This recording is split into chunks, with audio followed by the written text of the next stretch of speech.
guys, this isn't easy for me. This is not easy for me. This is really, this is a hard one to take. And I know a lot of you are probably already having a hard time with this, but it looks like Deval Patrick is suspending his campaign. I might need to speak louder at the moment because some of you watching this stream, you may be crying and you may need to turn the volume up to hear this. I know it's very tough. Deval Patrick, everybody was just thinking, what a poet, what a true revolutionary. Deval Patrick, one of my favorites. It's so crazy to think that he's leaving the race after those stellar, totally legitimate turnouts in Iowa that he got, that 7% that he got out of nowhere. That was totally legit. That wasn't foul play at all.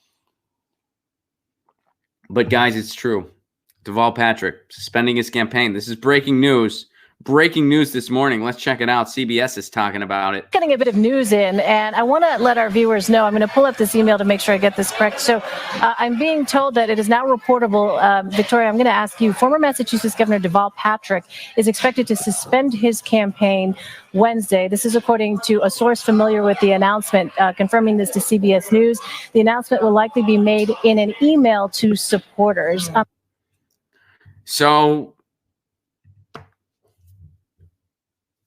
Deval Patrick, I mean, breaking news. Deval Patrick is out of the race. Deval Patrick, who I'm pretty sure even Deval Patrick didn't know Deval Patrick was running. But he is dropping out of the race. And yesterday, Michael Bennet dropped out of the race. I think James Carville was the only person that cared. And now Deval Patrick is dropping out of the race. They will be sending an email to supporters.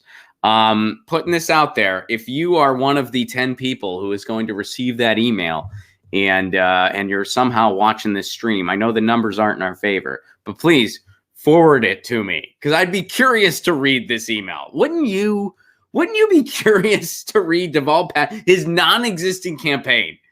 Wouldn't you be curious to read, like, guys, we made a gallant effort. We, this is the part where I'm supposed to summarize what we did. Not really sure to go next with this.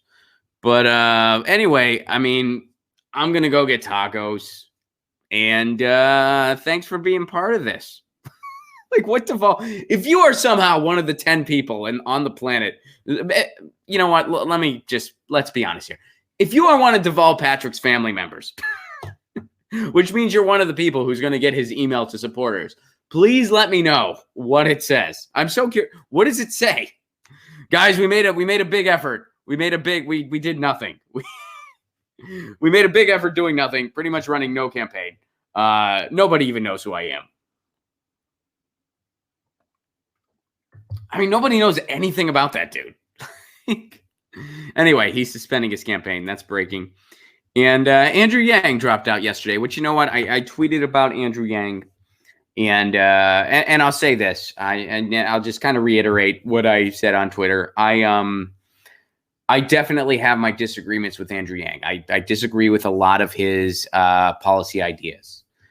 But as the election season went on, I first of all, I realized that I was a little hard on him at first. I was a little too hard on him at first. And I evolved to kind of realize that this guy, even though I disagree with him on a lot of issues, I agree with him on some, but I disagree with him on others. This dude genuinely wants to take this country in a better direction. And I think he definitely has some blind spots, especially when it comes to foreign policy. But, you know, I think that he is coming from a genuine place. And, you know, I respect what that dude did. I respect the fact that he brought UBI into the conversation. I disagree with his approach to UBI. I disagree with it.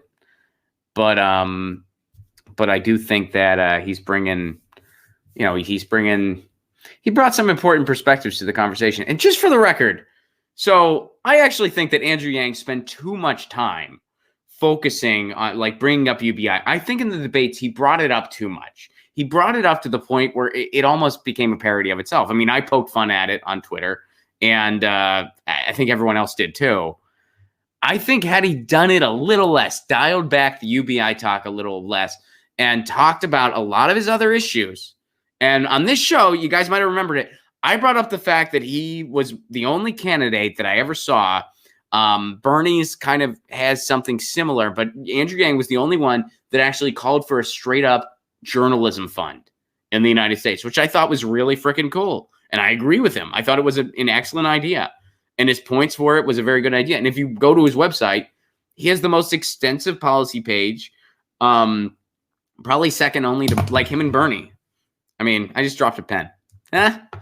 But him and Bernie, and it's like he never highlighted any of these other ideas. It was only just UBI. So a lot of people thought he was just a one-issue candidate, which wasn't true. Again, a lot of those ideas I disagreed with, but some of them were pretty neat. And in the last debate, when he started talking about journalism in the United States, he got an applause break. I don't know if y'all remember that, but in the last debate, it was a brief moment. But he brought it up, and I tweeted about it when it happened. When he brought it up, he got an applause break. If that dude would have highlighted some of his other out-of-the-box ideas instead of only UBI, I think he might still be in the race. You know what I mean? Like, I don't know. But anyway, yeah, so that's my take on that. But Deval Patrick, you know, he's out. He's out. Get your news on with Ron. Don't you want to know what's going on? We're getting our news on today. Get your news on with Ron. Don't you want to know what's going on? We're getting our news on today. You can tweet me an article at Ron Placone. We'll go through it together and make it our own. Get your news on with Ron. Don't you want to know what's going on?